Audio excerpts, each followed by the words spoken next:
Assalamualaikum warahmatullahi wabarakatuh. Alhamdulillahirabbil alamin. Hamdan katsiran thayyiban mubarakan fi kama yuhibbu rabbuna wa yarda.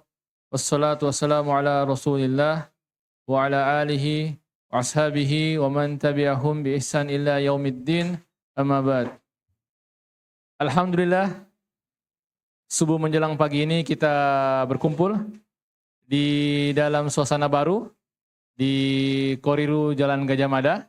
Tentunya untuk mengikuti program tanya jawab seputar Islam bersama gurunda kita, Al-Ustadz Abu Yusuf Ubaid Bima Hafizullah Ta'ala.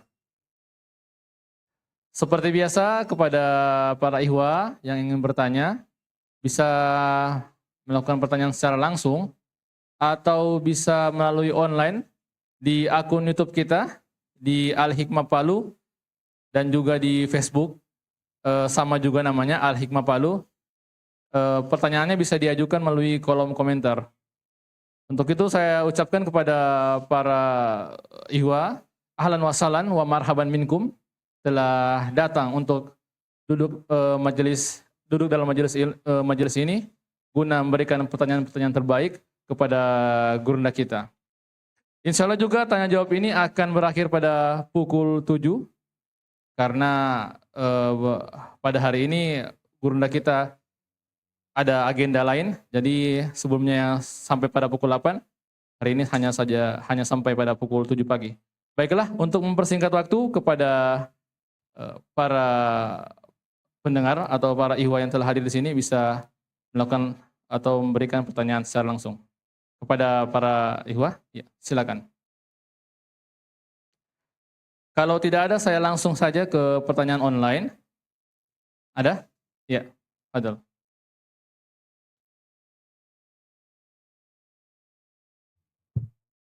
Bismillah. Mungkin pertanyaan saya ini terkait dengan investasi, Ustaz. Cuman investasinya ini yang resmi. Yang pertama, tidak resmi ya.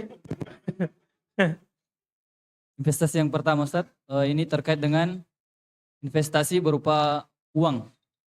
Misal, uang rupiah itu diinvestasikan ke uang dolar. Apa hukumnya itu, Ustaz? Kemudian yang kedua, investasi berupa saham di perusahaan yang bergerak di bidang yang mubah. Apa hukumnya, Ustaz? Kemudian yang ketiga, investasi berupa uang digital atau sekarang yang dikenal dengan kripto atau Bitcoin. Mungkin itu saya, Ustaz. Bismillahirrahmanirrahim. Alhamdulillahirabbil alamin. Shalatu wassalamu ala Rasulillah wa ala alihi wa ashabihi wa man tabi'ahum bi ihsan ila yaumiddin. Amma ba'd. Kalau masalah yang pertama, investasi rupiah ke dolar, berarti kita kan masukkan rupiah beli dolar. Membeli dolar dengan rupiah itu kan termasuk barang riba. Bersyaratkan tangan dengan tangan. Kita kasih rupiahnya, dia kasih dolarnya. Apakah terjadi seperti itu?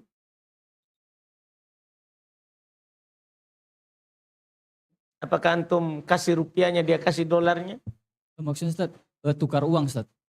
Iya, saya paham. Maksudnya, makanya saya tanya, apakah antum kasih rupiahnya, dia kasih dolarnya? Iya, Ustaz. Iya. Tapi berupa, kan sekarang digital. Berupa uang digital. Dia kasih antum? Iya, Ustaz. Tangan tapi kita bentuk fisik, Ustaz. Misalkan dia kasih antum di mana berarti kalau enggak bentuk fisik? Katanya antum bilang iya. Iya, kan sekarang, Ustaz, uang kan ada bentuk digital. Iya, di mana dia kasih? Misalkan di Dana. Belum dikasih namanya itu. Karena dipersyaratkan kasih itu tangan ke tangan, Pak. Saya kan udah bilang tadi bahwa antum kasih dolar rupiahnya, dia kasih dolar.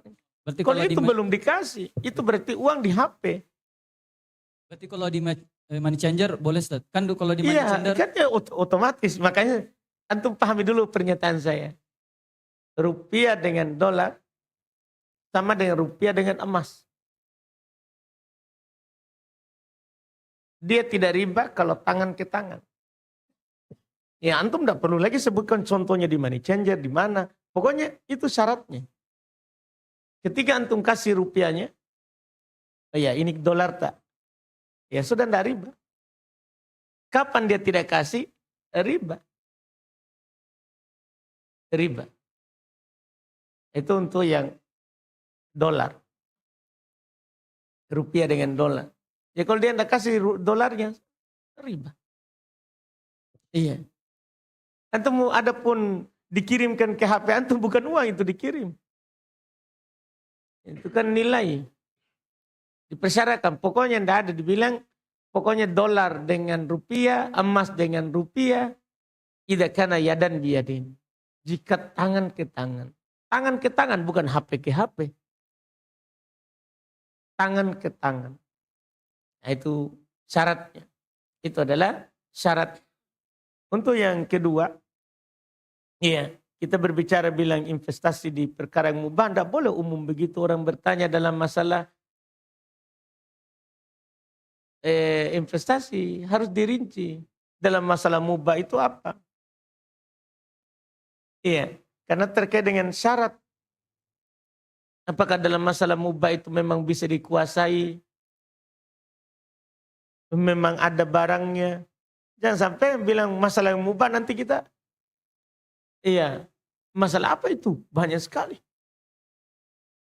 Barang yang mubah dijual. Kan ikan di laut mubah dijual. Burung di udara bisa dijual. Tapi kan apakah jual belinya sah? Jual beli ikan yang masih di laut belum ditangkap. Jual beli barang dalam barang burung yang masih terbang. Atau kucing dalam karung. Jangan bilang investasi mubah, tanya bentuk umum. Karena mubah itu terlalu luas. Sebutkan barang apa yang antum investasi. Antum mau investasi barang apa? Antum ngomong di mic. Misal perusahaan Pertamina yang bergerak di bidang migas. Itu kan hal yang boleh, Ustaz. Iya kan, tapi kan itu disebutkan tadi. Ini mubah ini ngeri sekali antum mau investasi di seluruh. Yang mubah terlalu luas. Jadi sebutkan dulu jenisnya investasinya. Itu cara bertanya, jangan terlalu umum begitu. Kita ini apa itu yang mubah. Nah, kan mencakup ikan di laut belum tangkap.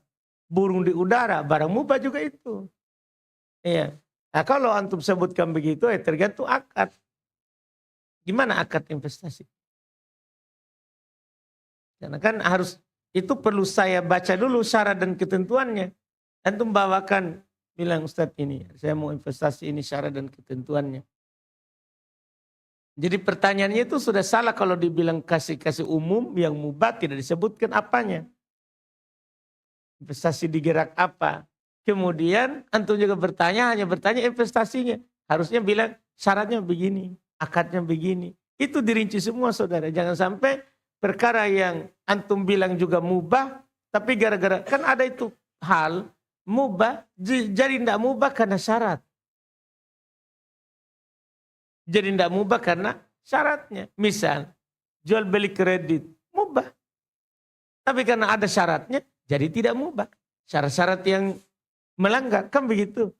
Jadi tidak selama itu kita berbicara bilang antum bilang mubah, setelah itu langsung kita bilang apa?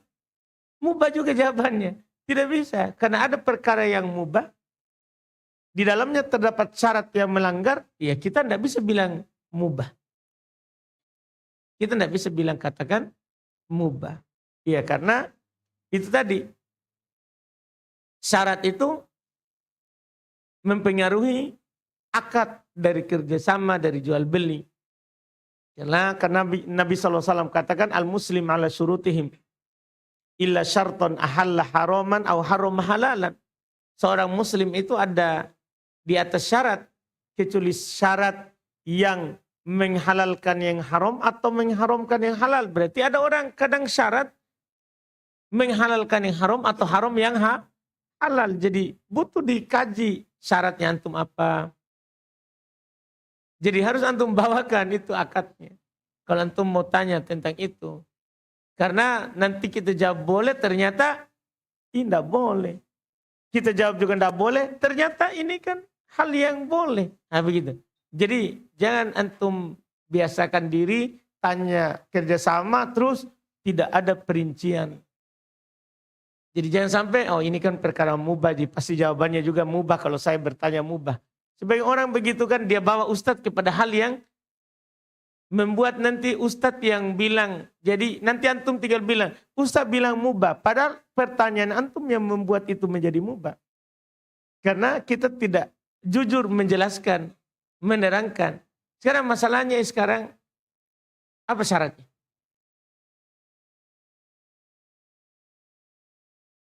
Akad kerjasama.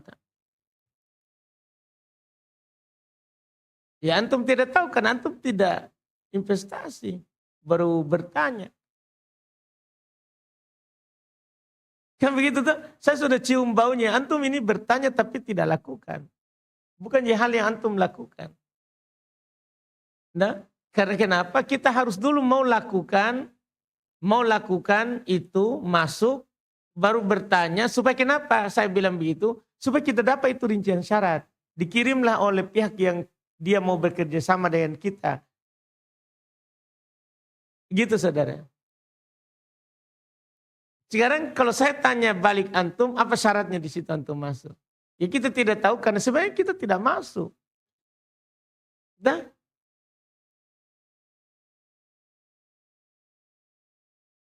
Iya enggak? Apa syaratnya situ antum baca di lembaran saham? Ya? Ya itu masalah. Kalau begitu harus ada itu. Harus ada antum kasih tahu. Harus antum baca itu lembarannya. Apa syarat dan ketentuannya seorang bersaham. Di situ. Iya. Seperti itu saudara. Tidak bisa orang langsung begitu. Pokoknya jangan antum masukkan ustadz di sesuatu yang boleh menjadi tidak boleh atau tidak boleh sebenarnya. Tapi dibilang boleh karena bentuk pertanyaan. Karena bentuk dari pertanyaan. Karena masalahnya ini asal daripada jual beli ibaha, mubah. Jangan sampai kita pergi halal haramkan sesuatu yang boleh. Atau pergi kita bolehkan tanpa kita tahu syarat dan ketentuannya. Terus terang, antum harus tahu bahwa jadi kadang memang jual beli itu mubah.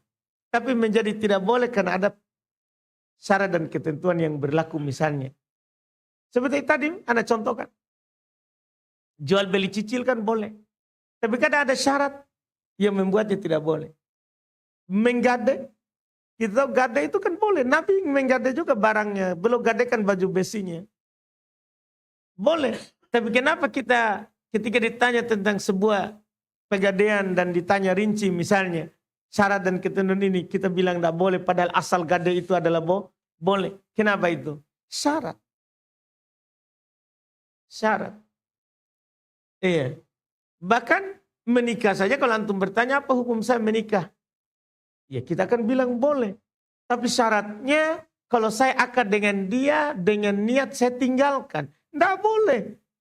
Tidak boleh orang akad dengan seorang terus niatnya tidak didatangi. Nah, itu saudara. Jadi hal yang boleh saja menjadi tidak boleh. Kalau memang ada syarat yang melanggar. Begitu. Jadi tidak bisa dijawab itu kalau kita tidak bisa jawab.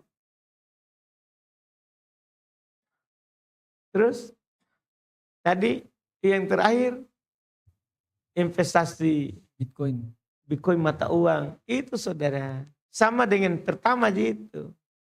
Antum kan beli mata uang tuh. Antum pegang. Tidak ada bentuk fisiknya. Iya, tidak ada bentuk fisik. Ya harus diterima kalau memang uang rupiah itu kalau itu bernilai uang maka dipersyaratkan tangan ke tangan. Kapan tidak tangan ke tangan maka itu tidak boleh. Tidak diperbolehkan. Iya. Ya, baiklah. Ya.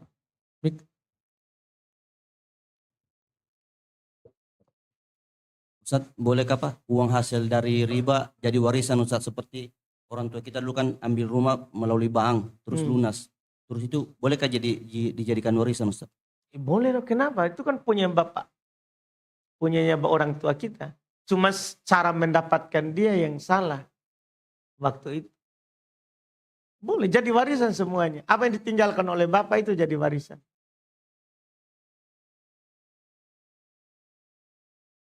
Silakan Pak. Izin. Tadi terkait masalah mata uang ya, itu masalah forex, itu pertukaran mata uang. Saya dari finance, saya tidak mengikuti masalah jamaah atau apapun. Saya baru tadi, yang baru pasang sini saya bilang, apa ini teh? Saya ikut dong.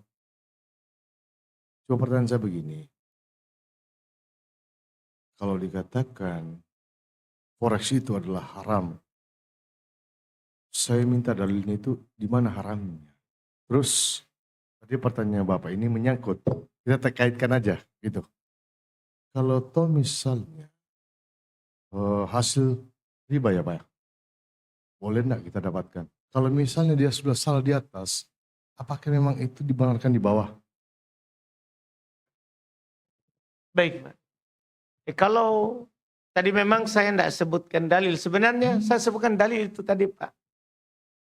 Dalilnya itulah tadi yang saya sebutkan. Jadi sebenarnya yang saya bahasakan sama dia, cuman dia santri, Pak. Saya izin, Iya. Ustadz, saya bukan santri. Pak. Iya, itulah saya paham, Pak. Maksudnya saya cuma kasih. Orang luar yang ikut. Betul, Pak. Betul, Pak. Betul, Pak. Saya paham sekali. Cuman Bapak kan bilang sebutkan dalil. Sebenarnya saya mau kabarkan. Tadi saya sudah sebutkan dalil sebenarnya, Pak. Cuman saya kepakekan bahasa Arab.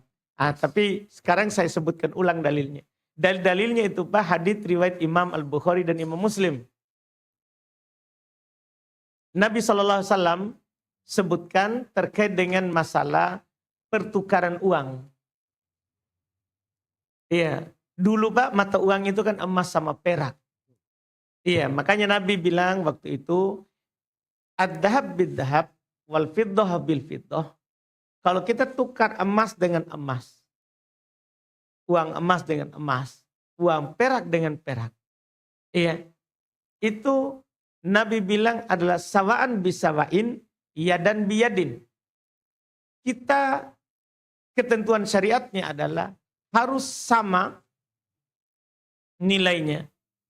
Kalau kita mau tukar 1 gram dengan 1 gram, 1 dirham dengan 1 dirham, 1 perak dinar dengan dinar, namanya kan Pak dinar dengan dinar.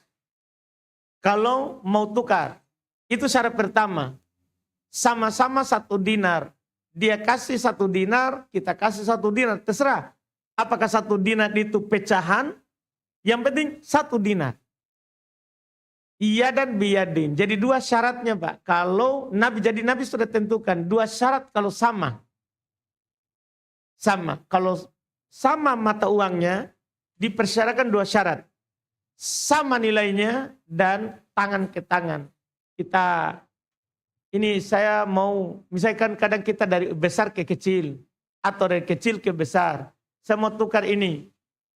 Syaratnya adalah nilainya sama Pak. Syarat pertama. Yang kedua, tangan ke tangan.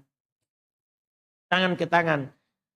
Kalau beda, kata Nabi, idza ikhtalafatil ajnas, jika beda jenis, inilah tadi Pak yang saya bicarakan sama dia. Dia mau tukar rupiah dengan dolar. Dia mau tukar rupiah dengan kripton. Betul. Itu tadi Pak. Karena jadi ini beda Pak. Beda mata uangnya. Kata Nabi, idza ikhtalafatil ajnas, jika berbeda, maka tidak ada syarat harus sama Pak, karena beda nilai. Jadi gugur itu syarat sama nilai. Tapi syarat Gugur syarat sama nilai. gugur syarat sama nilai. Misalnya kalau kita beli rupiah dengan emas, tidak boleh kita kasih sama timbangannya. Oke. Karena beda nilai kertas sama emas. Tapi syarat satu masih ada. Iya dan biyadan. yadan biyadin. Itulah hadis tadi yang saya sebutkan. Tangan ke tangan. Kapan tidak terpenuhi syarat itu? Izin Ustadz, Hmm. tanpa mengurangi rasa hormat. Terus kan kita kan, ini negara Indonesia sama negara luar nih, melakukan transaksi pertukaran mata uang. Apakah itu halal atau haram di mata Islam gitu? Iya. Kalau yang ada di yadan biyadin, Pak, kenapa kita bilang haram? Kita mau tukar uang rupiah dengan uang asing. Kalau tangan ke tangan, halal. Kan itu syaratnya Nabi, Pak. Enggak, ini bukan. Kalau kita katakan tangan ke tangan, itu namanya hand to hand. Itu artinya tangan ke tangan nih. Ini kan kita kan value, nilai ke nilai nih. Itu kita tidak bisa memberikan, kita tidak bisa mengkategorikan bahwa ini nilai ini nih saya kasih sama ini saudara ini. Tapi kan sekarang ini kan jam lagi canggih. Terus Islam itu bagaimana menanggapi hal itu? Itu sudah Nabi tentukan. Saya paham, kita cuma bahasa Inggris, saya bahasa Arab tadi. Iya, Pak. Saya juga orang sekolah, bahkan begitu. Tidak, bukan. Iya. Izin, saya orang Jadi- luar ini, Pak. Betul, Pak. Tanpa, ini kan masalah diskusi, Pak. Ya, Saya paham sekali, Pak, yang kita mau, yang kita sebutkan itu. Maksudnya saya mau bilang sama kita bahwa ini bukan hal pertama sekali. Saya juga sudah kaji Krypton. Saya sudah kaji Forex, Pak. Iya, saya sudah kaji, Pak, maksudnya. Jadi ini kan saya bukan pertama sekali duduk di tanya jawab. Saya sudah kaji, saya berani bilang begitu, kalau syariat, jika kita mau berinvest nilai dan kita nilainya adalah masalah nilai dolar, nilai apapun itu, yang penting mata uang, maka tidak boleh kita nilai. Maksudnya gimana tuh, Ustaz? Ya itu, Pak, tadi syaratnya Nabi, kita harus ada penyerahan. Jadi begini, Ustaz, izin tabe. Bagaimana dalam sistem yang canggih saat ini, masalah elektronik? Apakah misalnya kita kan begini, kalau hand to hand, tangan ke tangan, ini kan kita kan sekarang elektronik nih. Terus kan kita bisa baca nih, mata dolar sekarang sekian, ya toh dolar, misalnya dolar sekian, terus rupiah sekian. Itu kan bukan hand to hand, ya kan gitu. Kan kita bisa menilai dari value to value, begitu. Jadi menurut pandangan Islam itu bagaimana, Ustaz? Nah, kalau kita tukar uang tangan ke tangan, Pak, bukan nilai yang dilihat. Bukan nilai. Tangan ke tangan. Iya, maksudnya kita kasih Izin. dolarnya, saya kasih dolarnya. Izin Ustaz, saya kan orang awam dalam perkara ini. Tentu kan saya harus paham. Saya kan maksudnya perlu dalil apa yang saya bisa pegang di situ. Nah, ini dari tadi, Pak. Iya, dari tadi saya sebutkan dalil. Ini yang saya pribadi, Pak. Ini yang saya pegang. Ini yang saya pegang.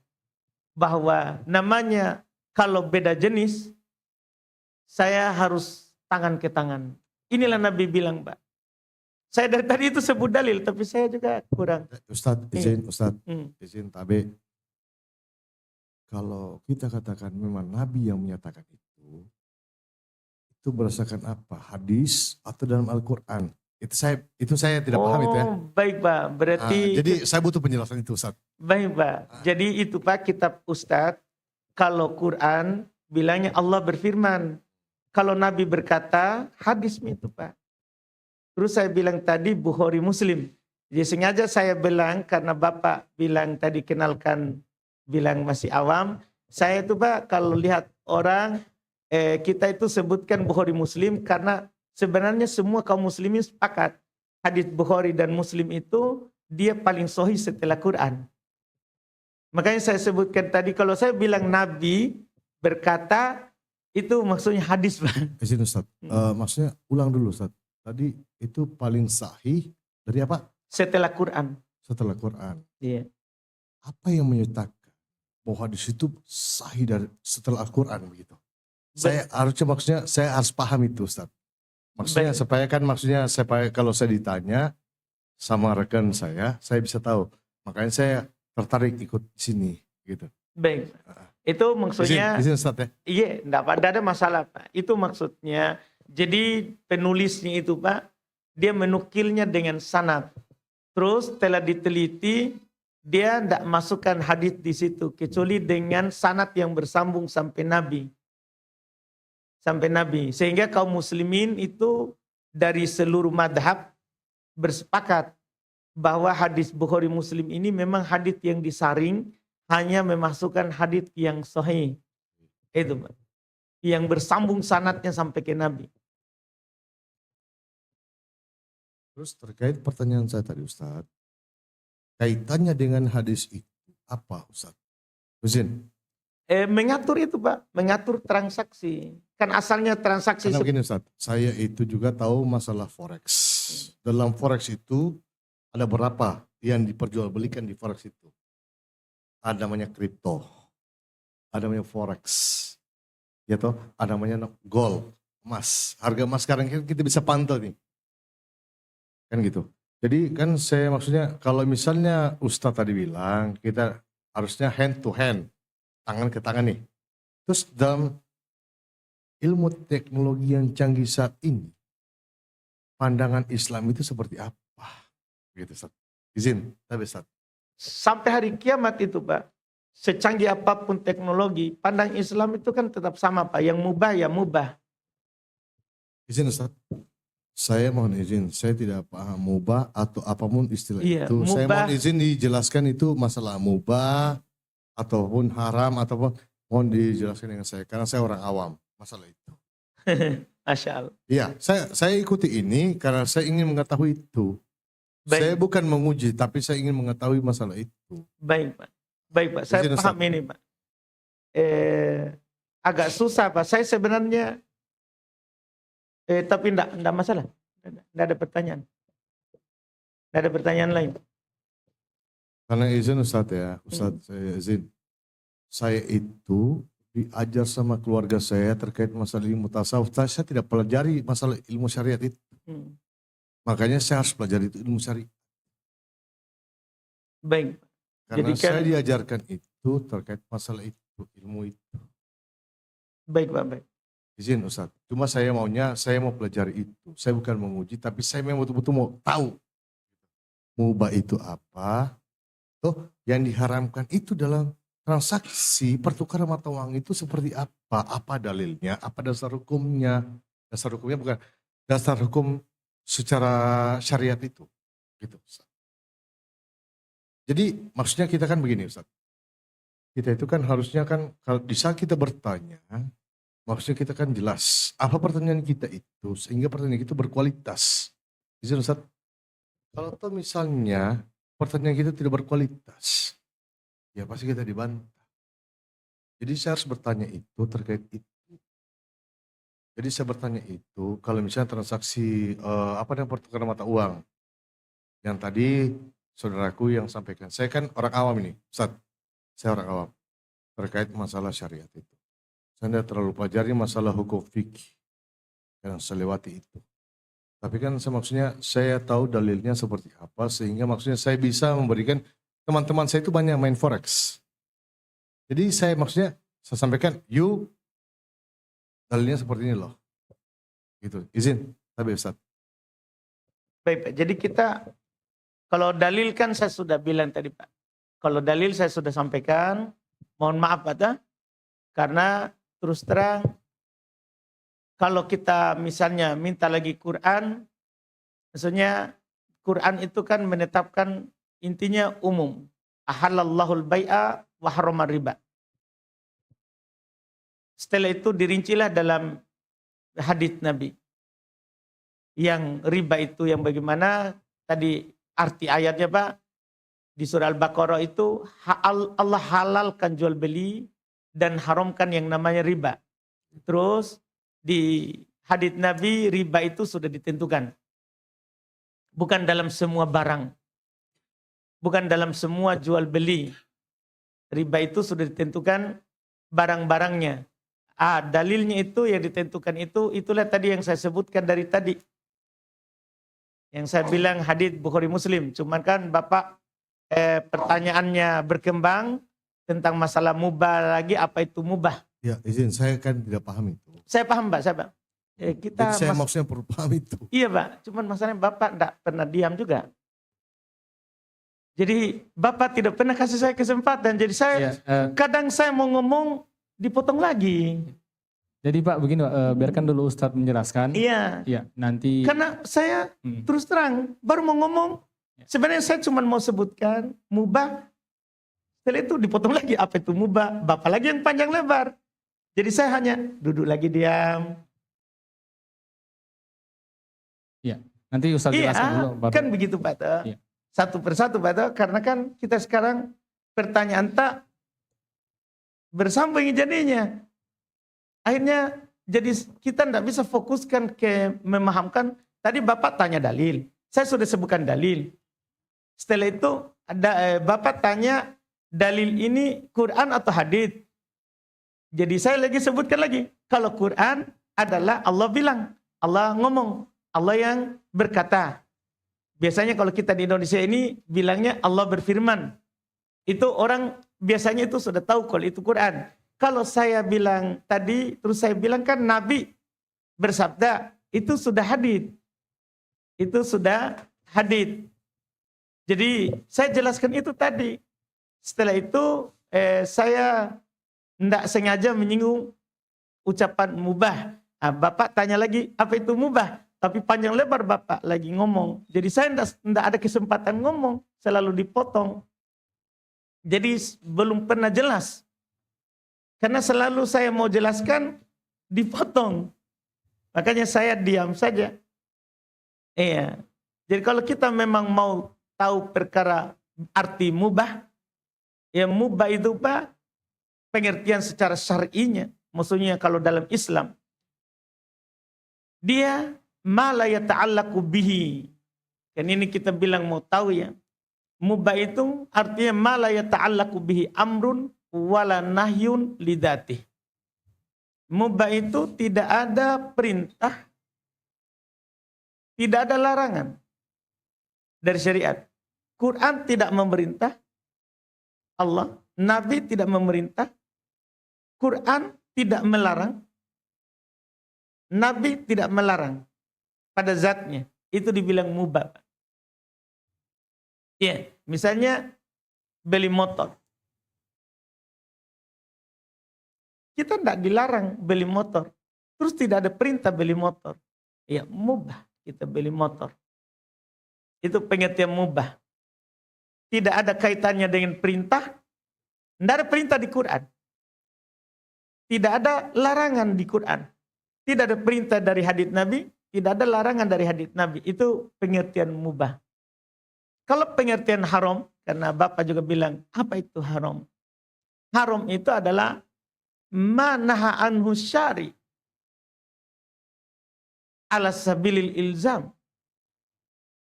Apa yang dilarang oleh syariat secara harus ditinggalkan. Jadi syariat memang jadi ada dalilnya dia larang. Misal dalam contoh jual beli, kata Nabi berarti hadits Pak. Kalau dibilang ada ustadz bilang Nabi berkata, berarti hadits. Kalau dia bilang Allah berfirman, berarti Quran itu Pak yang disebutkan. Kata Nabi, la tabi' ma la tamlik. Jangan kamu jual yang kamu tidak punya. Ini HP bukan punya saya, tapi saya tawarkan, beli ini. Saya jual punyanya orang tanpa izin orang itu. Nah, itu lagi. Kalau orang ini izinkan, tolong jualkan barang saya. Boleh saya jual. Tapi kalau saya langsung ambil barangnya orang kemudian saya jual, maka dilarang. Berarti menjual punya orang tanpa izin dari orang namanya dilarang. Haram Pak. Kenapa? Definisi haram. Haram itu definisinya ma naha anhu syari ala wajhil ilzam. Apa yang dilarang oleh syariat secara harus untuk ditinggalkan. Itu pengertian haram Pak.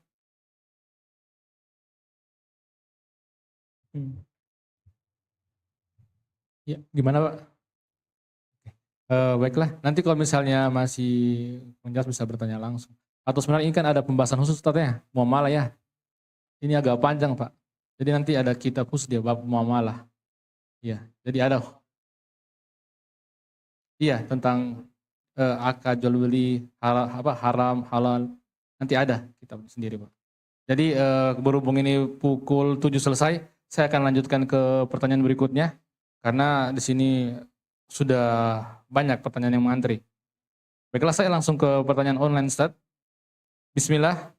Afan Ustaz, boleh bertanya, bagaimanakah pendapat Ustadz mengenai hal-hal yang mubah, namun seseorang lebih berhati-hati daripada melakukannya, karena lebih akan membuka celah ke hal yang tidak baik. Artinya dalam hal ini ada yang berhati-hati, ada yang bermudah-mudahan. Tadi kita sudah jelaskan sebenarnya pengertian mubah itu, mudah-mudahan didengar juga oleh penanya. Jadi mubah itu kalau kita melakukannya tidak ada dosa. Kalau kita lakukan juga, kalau kita tidak lakukan, tidak ada dosa juga. Karena tidak ada perintah, tidak ada larangan. Iya. Itu hukum asal. Kemudian kalau kita sudah paham itu, kalau ini saya bilang ini barang mubah. Kita ambil, tidak ada masalah. Kita tidak ambil, tidak ada masalah. Itu kalau dibilang barang mubah. Kecuali menjadi wasilah, menjadi pengantar. Jadi ini memang barang mubah. Tapi kalau kita ambil, akan mengantarkan ke yang haram, ke yang dilarang. Ya tidak boleh. Tidak boleh. Tapi kalau ini barang mubah, akan mengantarkan kepada yang boleh. Bahkan yang diwajibkan. Wajib kita ambil. Wajib kita mengambilnya. Iya, seperti itu tadi. Kalau ada orang yang mengambil barang itu, ya hal yang mubah, tidak masalah.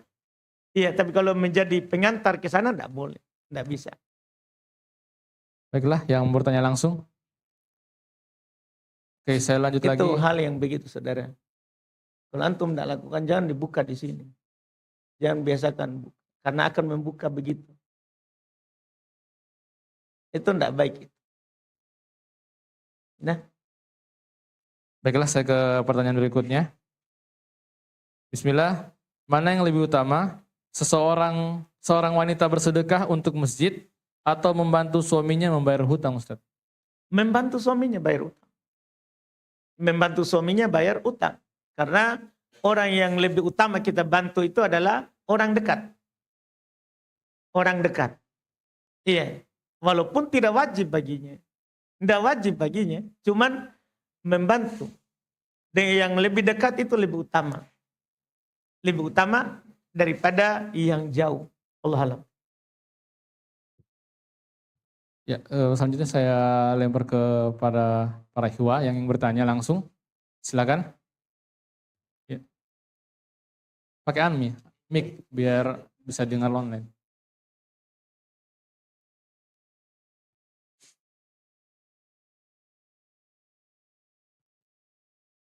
Tes. Bismillah, afwan Ustadz. Bagaimana hukum azan di kuburan? Azan di kuburan. Iya, tidak dilakukan oleh Nabi SAW dan para sahabat. Tidak dilakukan oleh Nabi SAW dan para sahabat. Adzan di kuburan. Iya, makanya Syekh bin Baz ketika ditanya tentang itu, maka beliau katakan itu adalah bid'ah. Itu adalah perkara yang tidak dituntun. Orang meninggal dari dulu di masa Nabi. Tapi tidak pernah dinukil bahwa Nabi adzan di kuburan. Demikian pula para sahabat. Tidak dinukil mereka adzan. Wallahu a'lam.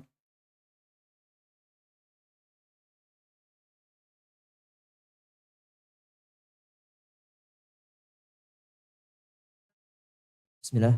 Ustadz, bagaimana hukumnya misalnya telur ayamnya tetangga bertelur di pekarangan rumah kita? Apakah telurnya itu bisa dimanfaatkan atau tidak boleh?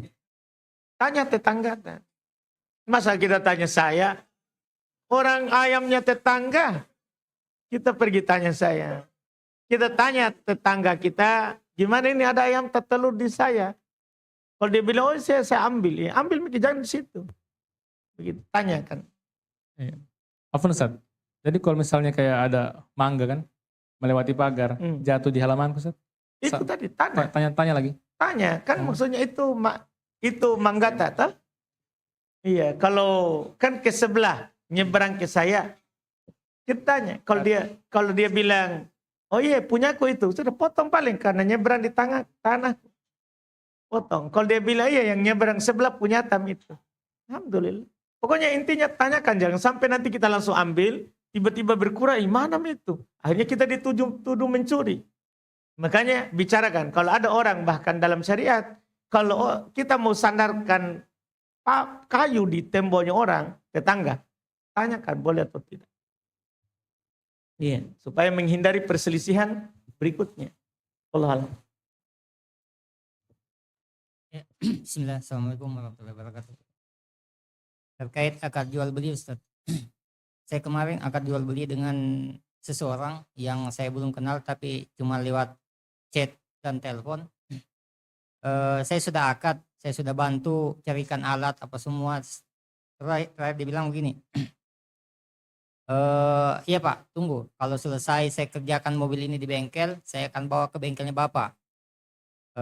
Alat-alatnya saya sudah siapkan semua. Saya sudah kasih alamat untuk beli alatnya. Tapi setelah selesai dikerja mobilnya, dia bawa ke bengkel yang lain. Tapi pada saat itu saya ada di bengkel tempat yang mereka bawa. Saya lihat, oh ini mobil tadi kayaknya yang saya ini. Apakah akad tersebut sudah putus? Walaupun dia sudah menjanjikan bahwa itu mobil akan dikerjakan ke saya. Bagaimanakah saya harus bersikap dengan orang yang seperti itu? Jadi kita belikan alatnya. Bukan saya belikan alatnya, Ustaz. Saya hanya bantu untuk mencarikan tempat untuk beli alat. Tapi saya belum ketemu orangnya, belum lihat juga kendaraannya.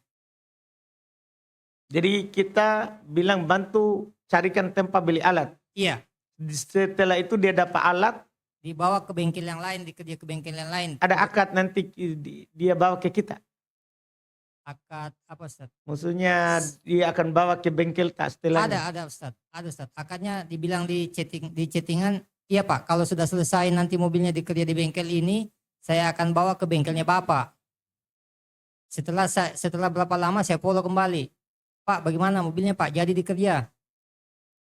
Dibilang, oh iya Pak. Tidak jadi Pak, karena saya langsung pulang ke Poso. Tapi pada saat itu saya lihat mobilnya dikerja di bengkelnya teman.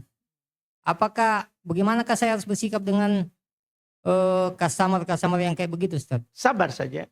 Kan jasa berarti itu kita tahu. Iya. Oh Berarti lebih jasa, bagus. akad jasa ini. Iya akad jasa Ustaz. Oh berarti sabar saja. Karena kan akad jasa memang begitu. Oh. Iya Pak. Begitu kalau kita berakad jasa Pak. Kalau orang ke orang lain, tidak ada masalahnya. Kita sabar saja, belum rezeki kita itu. Iya. Nah itu dibilang jasa Pak. Karena kita ini beda kalau kita memang dia suruh kita beli alat. Nah, itu kan akad barang. Kita sudah beli alat atas permintaan dia, baru dia datang ambil. Nah, itu yang masalah. Wajib kita suruh beli, wajib dia bayar. Wajib dia harus bayar Ustaz. Iya, karena akadnya alat, bukan jasa. Ketika dia suruh carikan alat dan kita belikan, harus dia bayar. Kan begitu Pak. Oh, berarti saya menginformasikan tentang alat yang harus dibeli, ini tempatnya, ini Itu kan alatnya, cuma ini jasa harganya. Pak, kita tidak belikan. Nah, kita cuma iya. mengarahkan, dia sendiri yang beli. Kan begitu Pak? Iya Ustaz, iya Ustaz. Iya, berarti kan kita hanya jasa. Ya alhamdulillah kalau dia bilang jazakallahu khairan Abu, ya alhamdulillah. Kan begitu Pak. Itu kalau jasa. Iya, kan kita jual jasa Iya tak? Ustaz, iya Ustaz. Iya. Bukan alatnya. Jadi kalau dia bilang jazakallahu khairan Abu, saya sudah ke bengkel sebelah. Iya ya Ustaz. Enggak masalah. Oh enggak masalah Ustaz. Ikhlas saja, iya. Ya jazakallah khairan Ustaz. Saya- Makasih. Afwan Ustaz. Hah? Ah, itu masalah dia tahu munafik. Ini namanya munafik amali. Kan ciri orang muslim itu dianya akhlak, itu akhlak Pak namanya. Bukan dari akad tadi. Cuman dia kan seharusnya kalau muslim adalah idza wa'ada, idza atumina.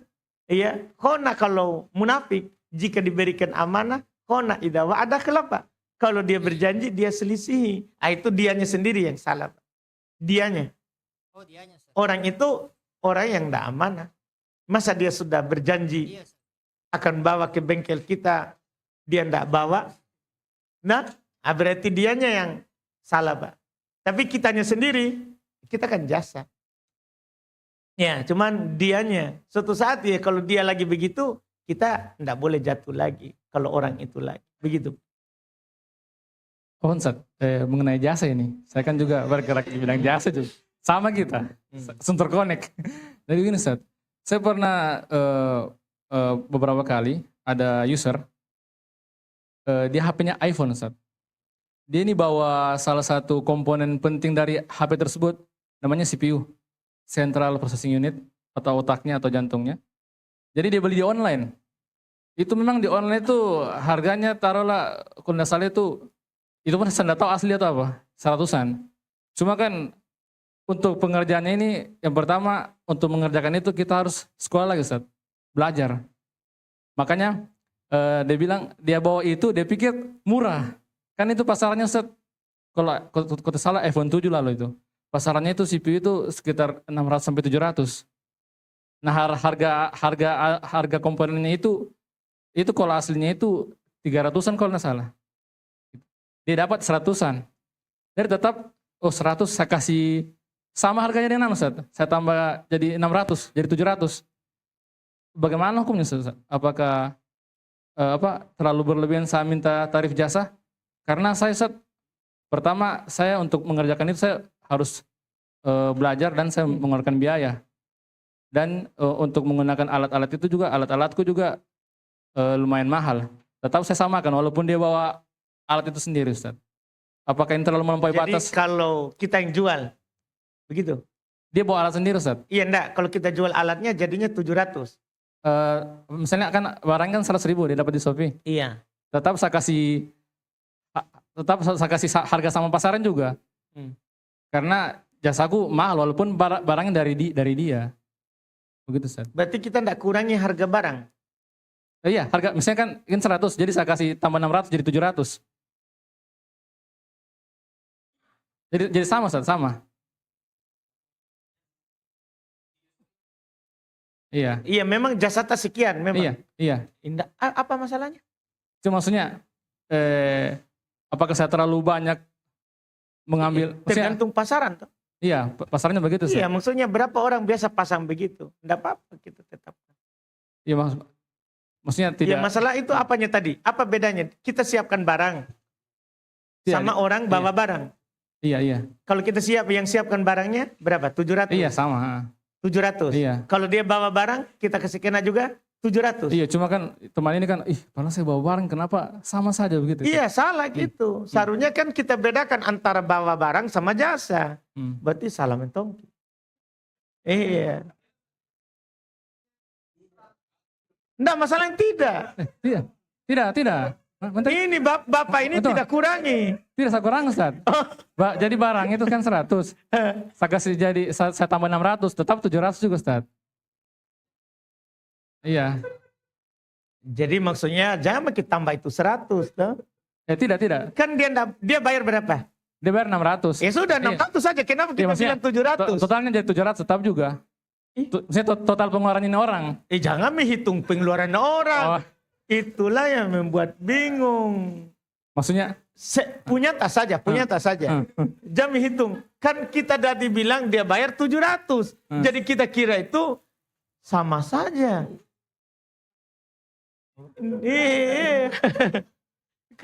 Sama antara bawa barang sama bawa tidak bawa.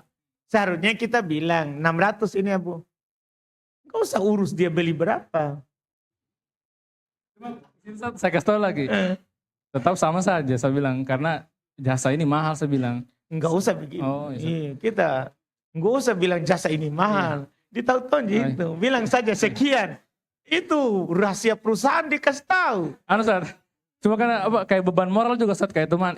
Tiada pengurangan. Jadi saya kasih tahu, saya perbaiki ini, saya ikut sekolahnya, saya bilang saya bayar sekian. Jadi tetap Enggak usah mahal. itu. Enggak usah terus. Begitu. Gara-gara kita terus terang itu akhirnya enggak usah bilang saja. Itu tersinggung orang saudara. Oh. Pokoknya enggak segitu harganya. Memang jasanya begitu. Ya pulang deh Ustaz, memang benar pulang juga. Iya makanya. Iya. Alhamdulillah. Nah Ustaz, jazakallahu khair Ustaz. Ya, selanjutnya ada yang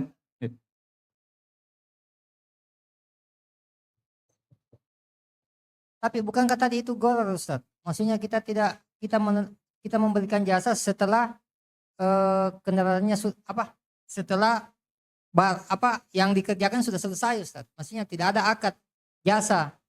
Tidak apa-apa itu Ustaz. Karena di Iya. tempat saya juga seperti itu Ustaz. Kita akad sebelum kerja. Iya, jadi tanya berapa ini Bang? Sekitar Sebelum ini iya, Pak. sebelum. sebelum itu. Iya. Saya kasih tahu dia. Sebelum ini Pak.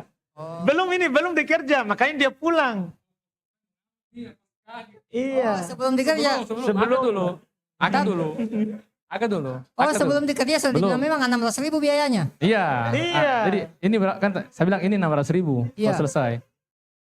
Jadi sebelum kerja, bukan saya kerja langsung saya baru saya kasih tahu, bukan. Sebelum dikerja. Oh. Jadi sudah akad dulu. Kalau dia oke, baru saya kerja. Itu. Bisa kelar. Saya mau tanya Ustaz. Tanya Kifli tadi Ustaz. Saya kira tadi maksudnya antum anggap sederhananya Ustaz. Kalau Kifli yang dia beli sama Kifli itu Aqua 300.000. Ongkosnya 300.000. Tuh jadinya 600. Tapi kalau dia 700. bawa Aqua sendiri Ustaz harga 100.000. Kifli kasih ongkosnya 500. Jadi tetap totalnya 600. Begitu mungkin maksudnya Kifli Ustaz. Iya. Kenapa kita kasih total dengan yang dia beli kasihan? Enggak kan jasanya 300 kalau alatnya dari Kifli. Tapi kalau alat dari luar jasanya jadinya 500. Begitu maksudnya. Enggak dia yang punya Pak. Jangan kita yang bilang maksudnya. Saya pernah ada kerja dengan orang begitu anunya Ustaz. Saya nggak tahu kalau menurut dia kalau dia punya begitu juga Ustaz. Bagaimana kalau begitu Ustaz? Jadi ulang dulu. Berarti masalah tak ini, bukan begini, masalah Ustaz. dia. Misal tuh kita kerja alatnya orang rusak. Yang rusak ini alatnya harganya taruhlah 100.000.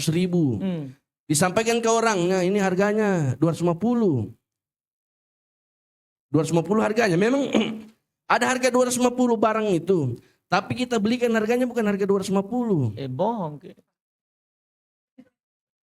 Karena itu dalilnya.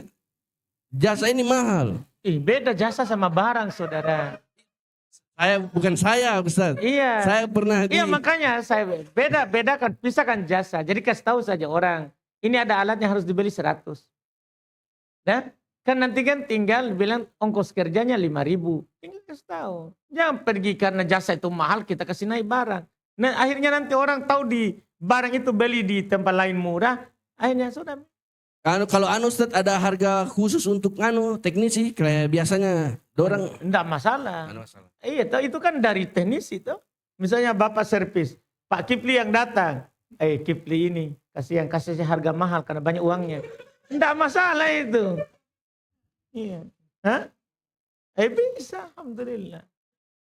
Tidak, karena kadang juga ada alat itu memang ada yang palsu kan. Mungkin dapat 100, yang 300 kita ada ambil copotan, bangkai yang asli. Kayak begitu. Jadi bagaimana Abu Bakar? Oh jasa juga ini Pak. Menambah Ustaz. Kulkas. Menambah Ustaz. Jadi begini Ustaz, kalau kita sebagai teknisi ini Ustaz, beli barang apalagi di toko Ustaz, semua toko Ustaz. Jadi bilang kalau sudah dibeli tidak bisa dikembalikan lagi. Jadi harus dicek betul-betul, harus sesuai. Jadi kadang itu walaupun kita sudah cek bagus, sudah cek sesuai, nah sampai di sana itu, sampai di tempat kita lokasi kita pengerjaan ternyata berbeda Ustaz. Mau tidak mau kita menombok. Nah, kalau misalkan di situ kita bilang kan harganya 100, kita bilang 150. Enggak tahu misalkan rusakan atau salah beli tidak cocok, nah itu kita tambah. Itu bagaimana kira-kira Ustaz? Berarti kesalahan di kita itu. Enggak boleh kita salahnya di kita limpahkan ke orang. Makanya ada istilahnya kita kerjasama dulu sama toko. Nanti kita ngomong, kalau saya coba dulu bawanya, kalau beda saya nanti tukar. Atau kita sendiri yang bawa alatnya ke toko. Ke toko. Kan saya lihat ada sebagian bengkel itu begitu. Langsung samping toko. Kadang dia bilang beli sebelah alat ini. Dia suruh beli yang punya. Atau dia memang belikan. Dia ke toko.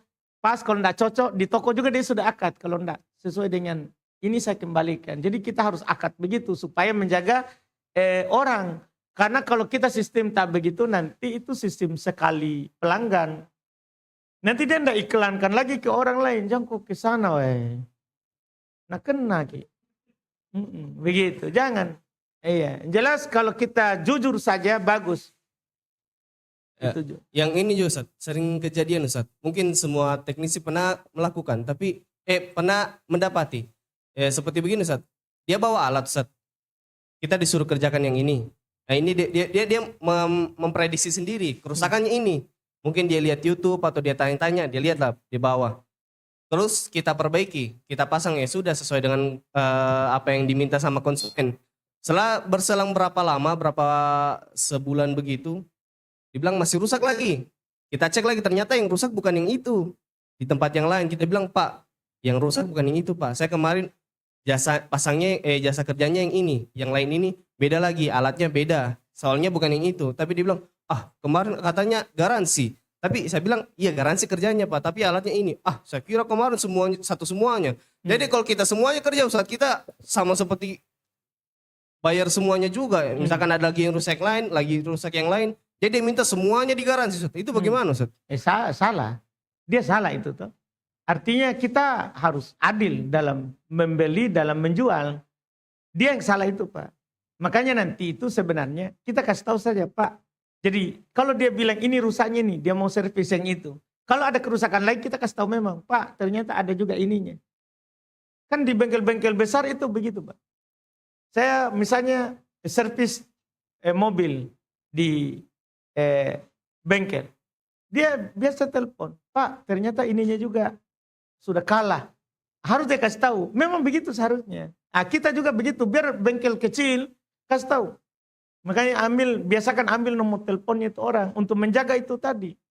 Jadi jangan disentuh sebelum dia setuju. Oh iya ganti atau bilang jangan. Nah, sudah itu nanti.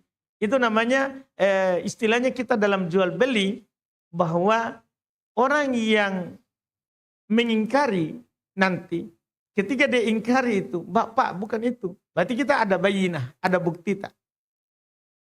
Ada bukti tak? Saya sudah chat Pak, kita enggak. Saya sudah bilang ini sudah kalah.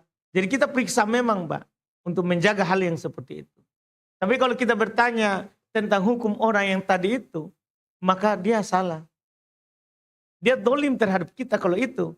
Dia suruh servis kita tempat yang ini, kemudian ada rusak tempat lain, dia juga suruh garansi. Dia dolim. Dia yang dolim. Tapi untuk menjaga itu, kita lakukan seperti itu. Di bengkel-bengkel besar kan begitu Pak. Jangan bermudahan walaupun ikhwah. Justru ikhwah itulah harus kita perketat. Supaya menjaga persaudaraan. Gara-gara satu mur, satu baut, hilang persaudaraan. Kan begitu. Karena setan lebih banyak di ikhwah daripada sama orang awam.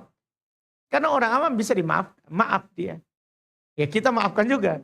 Tapi kalau ikhwah kadang servis ke ikhwah, dia tidak maafkan saudaranya. Rusak gara-gara dia. Dia tidak maafkan begitu. Nah gitu kalau ikhwah. Karena ada setannya. Setannya lebih banyak. Nah jadi untuk menjaga itu sebelum, kalau saya pengalaman begitu di bengkel-bengkel yang besar. Dia tanya. Iya, misalnya saya servis motor. Saya kasih masuk bengkel. Tadi dia cuman mau servis misalnya. Dia setelahnya dia dapati misalnya ini sudah aus, ininya sudah. Dia tanya. Kalau saya bilang enggak, biar saja begitu. Dia pasang. Jadi kalau nanti ternyata belum bagus, kan Bapak sudah saya bilang. Dia yang bilang begitu. Kita juga biasakan begitu. Untuk menjaga itu tadi. Tapi orangnya tadi dolim kalau begitu. Satu sebelum terakhir Ustaz. Ini dari teman, bukan teman, dari keluarga Ustaz. Kebetulan kemarin kan baru pulang haji Ustaz keluarga. Dan di medannya kemarin itu agak susah kemarin Ustaz waktu di Arafah Mina Musdalifah itu. Dia ada kebijakan dari pemerintah atau petugasnya itu tidak bermalam di Musdalifah Ustaz. Tidak juga bermalam di Mina. Alasannya padat, tidak dapat tenda, ataupun kepanasan dan lain sebagainya. Kalau di Mina dia bilangnya Ustaz karena dekat dengan lempar jamarot, jadi dia cuma lempar jamarot balik hotel. Jadi tidak ke Mina Ustaz. Dibilangnya begini karena ada kasus kematian di depan mata begini sekalian dan lain-lain sebagainya. Nah pertanyaan Ustadz, ketika ada pelanggaran tidak melakukan wajib haji atau yang demikian itu bagaimana bayarnya Ustadz? Dalam keadaan yang pertama dia tidak tahu hukumnya, dia hanya mengikuti. Kemudian yang kedua ketika dia tahu hukumnya, qadarullah sudah di tengah jalan Ustadz. Dan mau kalau misalkan bayar dam, dia sudah kehabisan uang. Apakah bisa dibayar di negara asal atau dia bagaimana Ustaz? Gitu. Baik. Dam pertama, orang yang tidak melakukan wajib haji, misalnya pendapat bermalam di Muzdalifah itu kan wajib. Di Mina itu wajib. Kalau yang melakukan pelanggaran meninggalkan yang wajib, berarti kan dam. Tapi jangan pahami dam itu menyembeli. Dam itu dia denda. Dam itu artinya denda. Ya, yang dikenakan kepada orang yang haji jika melakukan pelanggaran. Dendanya itu bisa menyembeli. Bisa berpuasa. 3 hari di sana, 10 hari di negeri. 7 hari di negerinya. Begitu. Jadi jangan pahami dam itu harus potong di sana. Enggak. Kalau dia enggak bisa potong, maka dia cukup berpuasa 3 hari di sana. Nanti pulang, dia tambahkan 7 hari. Itu yang dia lakukan. Misalnya kalau tidak ada uang, itu pilihan syariat. Pilihan syariat. Tidak bisa dia potong. Iya, tidak bisa dia kurban di sana. Karena denda itu. Maka dia diberikan pilihan puasa. Bahkan ada dam juga yang memang tidak ada sembelihan. Yang tidak ada sembelihan. Yang wajib baginya adalah berpuasa. Kalau ini Ustaz, apakah ini dia dapat perintah langsung atau dapat aturan langsung dari petugas hajinya Ustaz? Dia sendiri tidak mau sebenarnya, tetap mau melaksanakan Muzdalifah, tapi memang keadaan rombongan daripada dia tinggal sendiri Ustaz, tidak ada juga yang urus nanti dia, jadi dia pergi saja. Sama ini juga Ustaz, lempar jamarat itu kan 3 kali Ustaz, 3 hari dia ambil nafarsani Ustaz, misalkan nafarsani. Tapi di hari keduanya itu Ustaz, dia langsung istilahnya digabungkan Ustaz, dengan yang besoknya, karena besoknya itu kayaknya tidak sempat berangkat, tidak sempat melempar karena bis sudah jalan. Begitu. Itu bagaimana Ustaz? Tetap jadi untuk masalah lempar jumroh yang kedua ketiga itu, yang hari kedua hari ketiga tanggal 11 tanggal 12, memang kalau dia mau ta'ajjala tidak masalah. Kalau dia mau tergesa-gesa akan kembali rombongannya, tidak masalah dia segera. Dibolehkan. boleh digabung Ustaz? Iya, tapi asalnya harusnya tidak. Cuman kalau dia mau tergesa-gesa memang disebutkan di syariat. Kalau memang dia tergesa-gesa, rombongannya akan pergi, tidak masalah. Dimaafkan. Hal itu sama dengan dia tadi Pak. Dianya dimaafkan, dia tidak berdosa. Yang salah adalah pembimbingnya. Kan gitu Pak. Tapi masalah dam harus kan pelanggaran. Berarti tetap yang jamaah ini Ustaz Kan melaksanakan. sama dengan begini Pak. Ada orang berihram, tidak boleh cukur rambut. Haji kan lama, tapi ternyata kutuan banyak. Boleh dia cukur rambutnya, tapi kan bayar dam. Jadi dimaafkan tidak berdosa, tapi jadi beda itu dosa sama damnya. Beda dosa sama dendanya. Jadi tetap dam. Tapi kalau ditanya dosa atau tidak dia itu ya, tidak, karena kan di orang yang aturkan. Ustaz, terakhir Ustaz, kalau misalkan kapan batas waktunya terakhir itu dia membayar dam itu? Apakah ada batasan waktunya? Misalkan setahun setelah haji kah atau berapa Di lama? tahun itu seperti biasa. Oh, di tahun itu Ustaz. Iya, misalnya dia pulang haji ya dia berpuasa, tidak boleh dia undur sampai haji tahun depan. Seperti kita bayar puasa biasa. Kita tidak boleh bayar puasa itu adalah setelah puasa Ramadan, berikutnya lagi. Tidak bisa. Harus antara puasa setelah puasa itu dia bayar. Sama juga dengan setelah dia, makanya dibilang situ, ya dia puasa 10 hari, 3 hari di Mekah, di Madinah, Tanah Haram. Kemudian 7 hari setelah dia kembali. Setelah dia kembali ini, kembali. Jazakallah. Ustaz, boleh satu Kifli? Ada pertanyaan titipan Ustaz. Misal kita tidak punya barang, terus kita cari pembeli. Terus kita dapat pembelinya. Begitu sudah jadi perjanjian, kita minta DP 50%. Begitu dia bayar dia bayar, baru saya hubung, begitu dia DP Ustadz, saya hubungi pabrik untuk buat barangnya. Begitu barangnya sudah selesai, saya yang lunasi Ustadz. Bagaimana? Setelah dilunasi, saya minta lagi uang sama anunya itu Ustadz. Bolehkah begitu Ustadz? Kita wakilnya siapa? Nah, ini pertanyaan titipan soalnya Ustadz. Saya coba tanya Ustadz, nanti dilanjutkan. Iya, kan maksudnya kita ini jasa dari pencari jasa dari si pembeli ini atau kita jasa dari pabrik? Kan begitu kan? Kan kita bilang tadi di awal, kita jual barang tidak punya kita punya. Asalnya tidak boleh kecuali kita wakil. Makanya saya bilang wakilnya siapa kita? Oh, dia sendiri Ustadz perwakilannya. Maksudnya? Enggak, dia sendiri punya inisiatif mungkin Ustadz. Ini dia bilang dia sendiri wakilnya. Perjelas gitu. Masa dia sendiri wakilnya?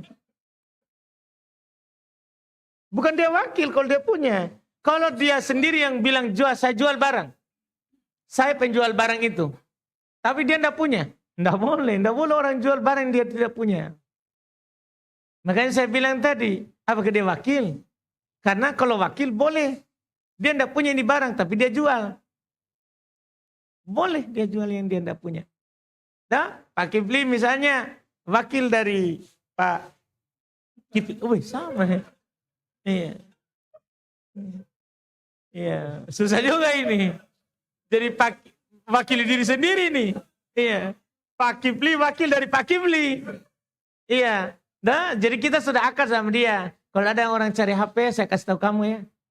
Saya ambil barang di kita. Atau dia Pak Kifli ini tanya ke Pak Kifli kedua. Nah, kalau ada orang mau servis HP, kamu arahkan ke sini. Nah, nanti kita bagi hasil. Nah, itu berarti kan dia wakilkan pencarian jasanya itu, Pak. Jadi ini gimana ini?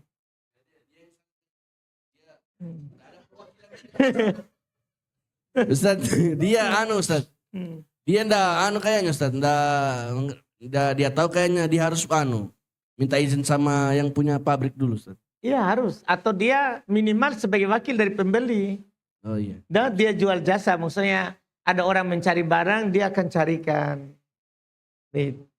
Boleh begitu. Clear. Baiklah, ke pertanyaan online lagi. Bagaimana caranya untuk tidak meminta ruqyah, tapi penyakit ahwat ini harus diruqyah? Karena katanya meminta ruqyah tidak masuk surga untuk wanita. Jangan juga begitu. Ruqyah tidak masuk surga. Ruqyah itu obat yang mubah. Boleh dilakukan. Masa tidak masuk surga gara-gara ruqyah? Bukan, maksudnya tidak masuk dalam golongan yang masuk surga tanpa adab, tanpa hisab. Begitu, bukan tidak masuk surga. Jadi kalau dia sakit memang syariat membolehkan untuk diruqyah. Cuman ada keutamaan orang yang tidak minta diruqyah.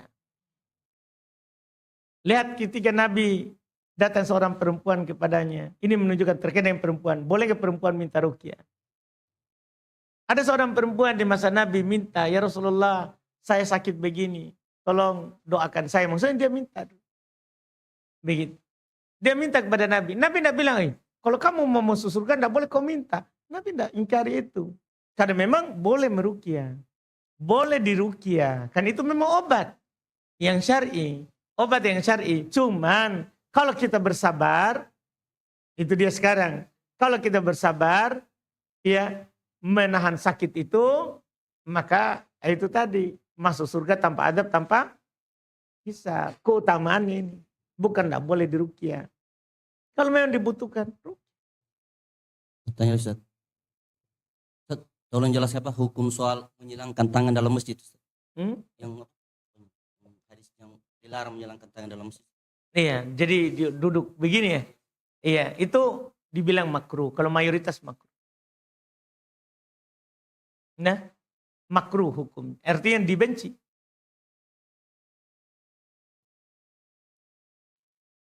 Lah, ada yang bertanya langsung ada? Ini sudah habis juga online ini. Saya saja bertanya, Ustaz. Jadi kan orang yang tidak bisa masuk surga tanpa hisab tanpa azab itu yang diruqyah, Ustaz. Bagaimana? Meminta ruqyah. Bagaimana kalau misalnya dulu itu dia belum paham itu hadis itu, Ustaz. Dia sudah pernah meminta. Apakah masih ada harapan dia Tetap ada harap. masuk surga tanpa hisab, Ustaz, tanpa azab? Tetap, karena kan dia tidak tahu dulu. Oh, oke. Tidak tahu dulu. Iya kan? Dimaafkan kalau orang tidak tahu. Kalau orang tidak tahu itu dimaafkan. Setelah datang ilmunya baru, oh alhamdulillah. Dia perbaiki yang setelahnya. Dia perbaiki yang setelahnya. Cuman itu tadi mungkin jangan sampai salah paham bahwa dia tidak masuk surga. Tidak, masuk surga. Cuman ini yang tidak meminta diruqyah punya keutamaan khusus. Punya keutamaan khusus. Allah Allah. Ustaz, kalau istri Ustaz, kalau kita yang mintakan Ustaz. Tidak masalah, kan Nggak dia masalah. yang meminta. Kalau kita tolong ruqyah istri saya, berarti bukan dia yang meminta. Maksudnya Ustaz, mungkin misal saya biasa was-was tuh, dalam hati Ustaz, kayak harus diruqyah ini. Baru orang yang mintakan Ustaz. Anggaplah kayak saya Ustaz. Saya dalam hati kepingin, kayak saya harus diruqyah ini. Tiba-tiba istri yang mintakan, saya harus diruqyah Jo. Bagaimana kalau begitu Ustaz? Dia Dalam minta ke hati siapa? masih dalam hati Ustaz. Iya, kitanya. Kita dalam hati toh. Iya, Tapi istri tak bilang, tolong ruqyahkan suamiku. iya. Kayak dia ini mau dua. Ini. Iya. Misalnya begitu. Iya. Tiba-tiba dia mau dua begitu. Iya. Istri tak yang minta. Dia minta ke Abu Anas tolong datang ke rumah ruqyah dulu ini Kifli. Iya begitu. Istri yang minta. Nggak masuk kan kita bukan minta. Kecuali kita bilang ke istri, tolong panggil Abu Anas ruqyah saya. Nah, itu kita yang minta namanya. Ya, silakan. Bismillah, masih terkait dengan jual beli Ustadz. Bagaimana ketika ada orang yang mau beli barang ke kita, misalkan dia mau beli buku, kemudian buku-buku yang dia beli tadi itu kita tidak punya, ada di distributor yang lain. Nah, dari distributor yang lain itu yang kita ambilkan buku yang pelanggan tadi minta, ada diskon. Apakah diskon itu hak kita atau hak si pembeli tadi, Ustadz? Baik, masalah diskonnya, Pak. Masalah kita sekarang berarti kalau kita bilang, oh belum ada barangnya ini di saya carikan. Berarti kan kita jasa dari pembeli ini, Mbak. Ya, seperti ini namanya kita berarti berlaku jasa dari si pembeli. Kemudian ketika kita beli barangnya itu, ya kita beli barangnya di sana atas permintaannya sini. Ya, kalau ada diskon harus kita kasih tahu dia. Kalau kita utusannya. Tapi kalau kita adalah utusan dari toko, dia sudah pesan. Distributor ini sudah pesan. Ada juga barang ini di saya, kalau ada yang cari silakan kamu. Ambil ke saya nanti ada diskon. Berarti kan kita utusan sana. Kalau kita dapat diskon karena utusannya dari distributor, maka kita tidak perlu kasih tahu pelanggan. Makanya wakil ini adalah memang betul-betul harus dia tahu posisi dia wakilnya siapa. Kalau begini Ustadz, misalkan distributor percayakan kita untuk kelola, dia bilang terserah kau mau kasih diskon berapa ke si pembeli tadi. Misalkan dari distributor diskon 20%. Lalu kemudian saya diamanahkan, terserah misalkan kau mau kasih 10%, kau ambil 10%, boleh. Mubah, Pak. Mubah. Kalau itu kan namanya sudah amanah dari yang mewakilkan. Kalau sudah ada amanah yang dari yang mewakilkan, mubah kita lakukan. Jazakallah khair. Iya, silakan. Pakai mic ya? Mic.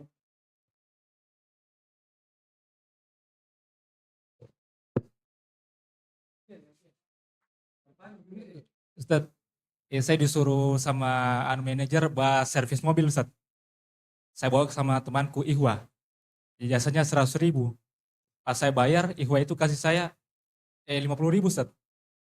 Jadi kan jasa 100.000 Ustadz.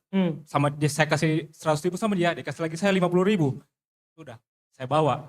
Tapi saya bingung Ustadz, mau saya kasih manajer atau saya pakai.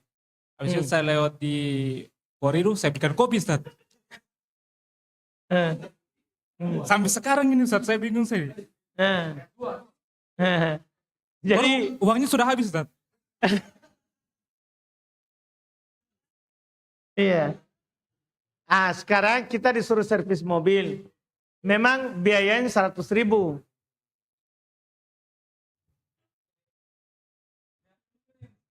Enggak, maksudnya dia bilang di sana berapa? Enggak, di tempat servis. Cuma saya bayar begini Ustaz. Ini jasanya 100.000 toh? Tidak, ini ambil saja 50.000-nya. Antum. Berarti halal kan dari dia. Nah, notanya berapa? Alhamdulillah. Kalau kita bilang, buahkan paling nota 100.000. Itu berarti ada bohong dalam nota. Iya, tapi kalau kita sudah bayar sesuai dengan biayanya 100.000, tapi ternyata dia kasih kita 50.000, berarti kan pihak sini yang kasih. Halal. Alhamdulillah sudah habis juga ya. Habis Ustaz.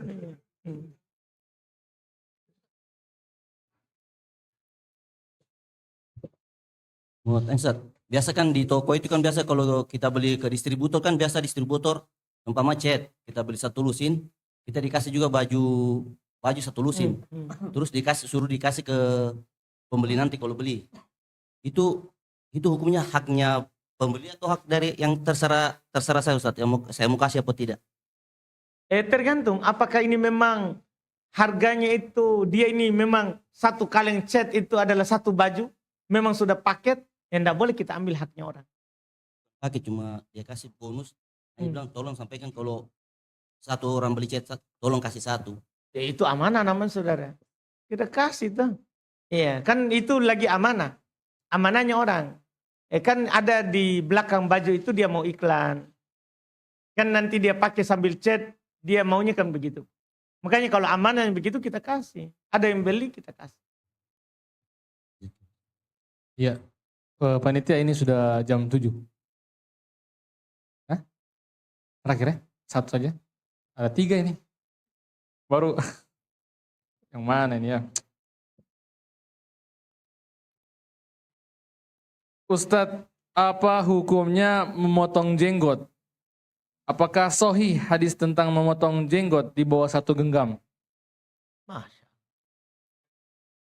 Iya, jadi memotong jenggot itu tidak ada dalil yang mendukung dari Nabi. Karena semua dalil dari Nabi adalah lafadznya u'ful liha, pelihara jenggot. Tidak ada kata potong. Cuman kenapa orang ada yang mengatakan potong itu dari Ibnu Umar. Jadi Ibnu Umar pernah berhaji atau berumroh. Kan setelah sa'i kan kita harus potong rambut. Harus potong rambut sebagai tahalulnya. Beliau berpendapat ini juga rambut. Jadi beliau juga potong di bawah genggam. Ini ijtihad Ibnu Umar. Iya, para ulama rahimahumullah terkait dengan perbuatan sahabat. Dan tidak ada hadis, Pak, yang menganjurkan potong jenggot setelah segenggam. Tidak ada hadis. Ini perbuatan Ibnu Umar. Ini adalah pandangan beliau. Beliau samakan ini rambut jenggot dengan rambut ini. Kan kalau kita setelah sa'i, cukur, botak atau pendek kan begitu. Beliau juga ini, potong. Para ulama usul menjelaskan ucapan dari sahabat, perbuatan dari sahabat, hujjah bisa dijadikan dalil kalau tidak menyelisih hadits Nabi. Ini jelas menyelisih hadits Nabi. Nabi bilang pelihara, dipotong. Maka ijtihad itu tidak kita lakukan. Tidak kita ikuti. Iya. Itu dalil orang yang potong setelah segenggam. Perbuatannya sahabat. Perbuatan sahabat bisa jadi dalil. Kalau tidak menyelisih dalil. Kalau menyelisih dalil, maka kita ambil dalil. Bukan perbuatan sahabat. Wallahualam. Enggak, Nabi bilang pelihara. Yang jenggot ya yang di bawah ini, yang di sini. Bukan yang ini. Ini kan dan, kalau ini diperselisihkan. Dan ini kumis dan jenggot. Iya. Iya. Bukan yang ini ya, yang dan ini. Kalau dan ini memang tidak ada singgungan. Kan Syekh Shalih Al Fauzan bilang kalau dibiarkan tidak apa-apa. Tapi kalau ada orang cukur, tidak disalahkan. Karena dia tidak masuk di jenggot ini. Dan. Iya. Hah? Ini kan cambang namanya. Jadi yang masuk semua dalam tulang rahang ini, itu dibilang jenggot. Itu yang dikatakan jenggot. Bah, kalau itu bukan itu, Pak. Sini, Pak, yang di dua tulang rahang tadi, yang di bawah ini. Iya, yang dua tulang ini, tulang rahang ini. Tulang rahang bawah apa? Dagunya ini. Nah, itulah dibilang jenggot. Tapi Ustaz, kalau orang yang pakai obat-obat begitu Ustaz, apakah jatuh ke apa dia Ustaz? Maksudnya Obat apa? hukumnya, obat-obat penumbuh jenggot. Seharusnya dia itu tidak pakai. Karena kalau dia tidak berjenggot, itu yang cocok untuk mukanya. Makanya kadang orang pakai itu dia kadang menyesal nanti setelah lebat. Kadang sudah ada orang cukur. Jadi sebenarnya dia memang Allah ciptakan, sudah pas dia jenggotnya segitu. Tapi dia mau gaya begitu, laki sekali. Kalau berewok. Akhirnya itulah orang berlebihan menyesal di akhir. Iya. Padahal memang itu kalau Allah kasih satu biji, sudah pas dengan mukanya itu. Nggak usah dipaksakan. Iya. Alhamdulillah. Beda. Enggak, kalau giginya sudah rapi, dia rapikan lagi misalnya kasih renggang, itu yang tidak haram. Tapi kalau giginya misalnya tidak rapi, kemudian dia kasih rapi, halal. Karena asalnya memang rapi. Kan itu masuk aib. Masuk aib. Sama dengan kita misalnya ada orang hidungnya kurang. Kurang, boleh dia operasi untuk perbaiki. Tapi kalau hidungnya pas, sudah sempurna, cuman kurang mancung. Nah ini tidak boleh dikasih mancung. Apa Ustaz? Kurang ini maksudnya hidungnya pesek. Dikasih mancung. Bukan, hidungnya hilang sepotong. Cacat Ustaz, cacat. Cacat, itu maksudnya cacat. Saya pikir pesek dikasih mancung Ustaz. Ah bukan. Kalau pesek sudah pas dengan pesek, itu memang mukanya cocok dengan yang pesek. Afwan panitia, ini ada sanggah nih dari pertanyaan Tommy tadi. Ada yang keberatan. Jadi begini Ustaz, tanyakan ke Ustadz tentang pertanyaan Abu Qatada tadi. Dia tahu ya. Bukankah dia perwakilan dari yang menyuruh servis, maka harus diberitahu sama yang menyuruh servis. Seperti kisah pengumpul zakat. Betul. Betul itu, tapi ini masalahnya. Dia bilang tadi kan dia sebutkan fokus kita ke ikhwah. Dia bilang ikhwah ini dia kasih Kak. Nah, kan dia bilang tadi dia sudah dikasih sana biayanya 100. Biayanya 100. Dia kan bukan pergi pungut zakat. Dia bukan pergi pungut ini. Memang dia singgung. Saya tadi cuma fokus kepada temannya kasih. Temannya kasih yang di sana memang sudah kasih. Memang biaya 100. Memang dia kasih keluar biaya 100. Kan dari sana tuh. Kemudian dia dikasihlah di sini. Beda kalau ini. Beda kalau modelnya. Dia ini pergi tagih di sana. Tagih. Dia disuruh tagih 100. Nah, saat dia tagih 100, dia dapatlah hadiah 50. Jadi 150 seharusnya dia sampai ke sana kasih tahu. Ini 100 dan 50 dikasih. Nah, kan begitu tadi. Dia cuma dikasih di sini. Walaupun bisa masuk di situ yang ditanyakan oleh penanya, bisa masuk untuk hati-hati.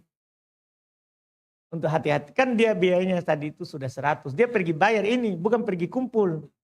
Bukan pergi tarik. Dia pergi ini. Tapi kalau mau hati-hati, kita tidak lakukan itu. Misalnya tetap kita kasih tahu. Yang mengutus, bilang tadi saya servis dengan 100, ternyata dikasih 50. Itu lebih. Alhamdulillah. Antum perwakilanku memang. Kalau misalnya dia disuruh cari barang. Nah, barang itu harganya 10.000. Ternyata dengan spek harga 10.000 tadi itu, dia dapat harganya 8.000. 2.000-nya itu. Nah itu dia kasih tahu itu. Kalau dia wakil dari yang mencari, suruh cari.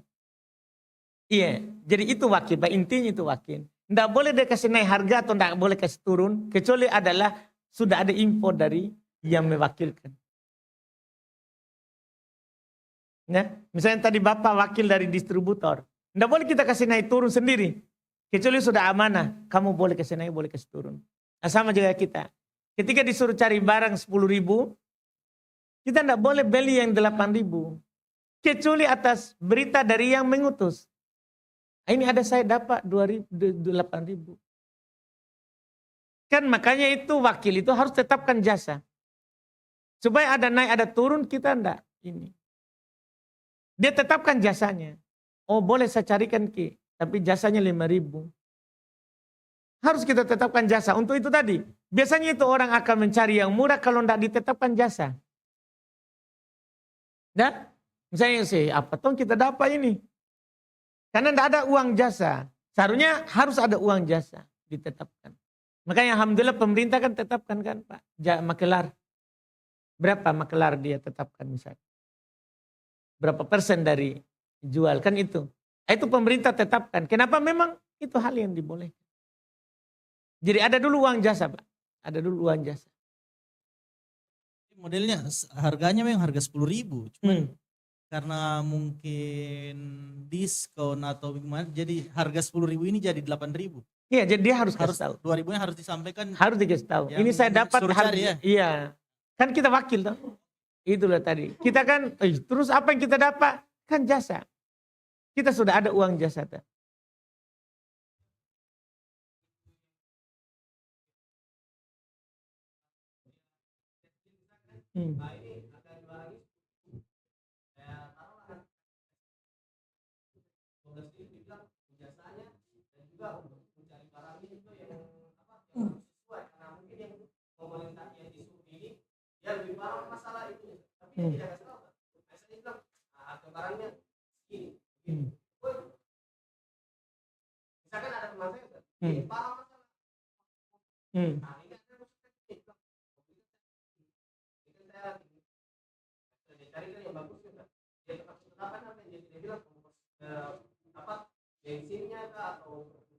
Nah, maka itu dibilang jasa Pak.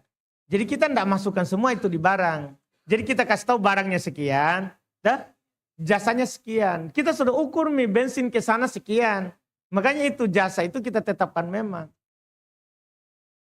Semua itu, bensinnya, capeknya, tenaganya, laba dari capek, semua kita tetapkan. Baru kita sampaikan supaya begitu nanti. Masalahnya Pak, nanti orang beli sendiri, ternyata sekian boleh saya dikasih kena sama saudaraku sendiri. Itu banyak terjadi tuh begitu. Kita belikan, sekarang dia dapat sendiri, mendapatkan harga yang ternyata kita dikasih kena. Beda kalau kita bilang, ini jasa, ini barangnya. Itu kita jadi untuk menjaga. Baiklah, saya ke pertanyaan online. Pertanyaan terakhir, karena waktu sudah menunjukkan pukul 7:13. Bagaimana hukumnya seorang reseller di satu toko, dia mengiklankan barang dan dia membeli barang ke toko tersebut setelah ada yang pesan. Apakah itu boleh Ustadz? Harganya kita naikkan sendiri karena harga yang dikasih toko itu harga untuk reseller. Tergantung. Kalau apakah toko boleh kan itu kan. Terus kita wakil dari siapa? Kalau kita penjual, tidak boleh kita jual yang belum kita punya. Kita beli dulu. Minimal kita pindahkan gudangnya. Iya, pindahkan gudangnya. Kalau kita sebagai penjual. Tapi kalau kita wakil, itu tadi. Reseller itu tidak boleh menjual kecuali izin dari yang mewakilkan. Naik atau turun harga semua, tetap kita akan bicara begitu. Ya, iya naik atau turun harga tergantung dari izin dari pihak yang mengutusnya. Wallahualam. Ya, baiklah, kita telah sampai di penghujung acara karena waktu telah menunjukkan pukul 7:14. Dan dengan ini kami tutup program ini dengan doa kafaratul majelis. Subhanakallahumma bihamdik asyhadu an la ilaha illa anta astaghfiruka wa atubu ilaik. Assalamualaikum warahmatullahi wabarakatuh.